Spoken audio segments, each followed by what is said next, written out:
હું તો સૌથી સદભાગી સંતાનો એને ગણું છું કે જેને દાદા દાદીના ખોળા મળતા હોય. એ સંતાનો સૌથી સુખી સંતાનો. એ કઈ ગાડી વાપરે છે મારા મતે સુખી છે જ નહીં. એ કેવા કપડાં પહેરે છે, કઈ સ્કૂલમાં ભણે છે, કેટલી ફી વાળી સ્કૂલમાં ભણે છે. એ માધ્યમ છે ને પ્રફુલ્લ, મોટો ઉપાડો છે. પછી એની માં આખા બજારમાં પોરખ કરે કે અમારે તો 60,000 રૂપિયા ફી અને પાછા ડ્રેસના નોખા, પાછા કે ટૂરના નોખા. હવે એ આપણી પાસે હિસાબ કરાવે કે આપણે મૂકવા ગયા હતા તારા છોકરાને, તું આંકડા મને ગણાવે છે.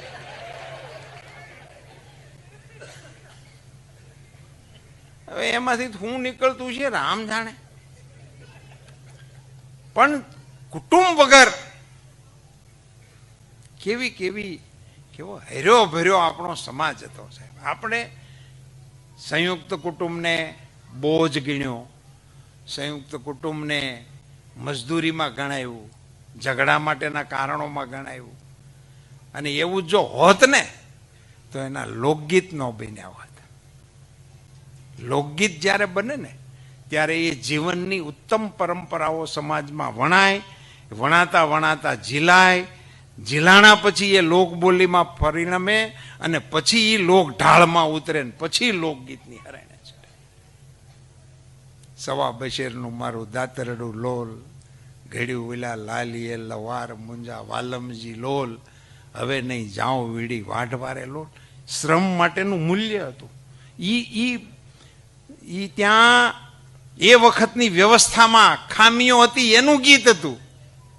પરિણ્યો લાવે છે રોજ પાવલી રે લોલ, હું રે લાવું છું રૂપિયો 1.5 મુંજા વાલમજી લોલ. 1.5 રૂપિયો. એ જે ગીતો હતા એ હવે જો તમારી આ સંયુક્ત કુટુંબ વ્યવસ્થા એ બોજરૂપ હોત તો એવા ગીતો કેમ આવ્યા છે? સાંકડી શેરીમાં મારા સસરાજી મળ્યા મુને, લાજુ કાઢ્યાની ઘણી હામ રે ગોકુળમાં, હો મોરા શ્યામ મુજને હરિવાના. આ કેવી રીતે ગવાણું છે? જો એ બોજલ હોત તો કેવી રીતે ગવાણું હોત? સાંકડી શેરીમાં મારા જેઠજી મળ્યા મને, ઝીણું બોલ્યાની ઘણી હામ. તમે વિચાર તો કરો કેવી પરિવાર પ્રત્યેની શ્રદ્ધા હશે, કેવો પરિવાર પ્રત્યેનો આદર્શ હશે.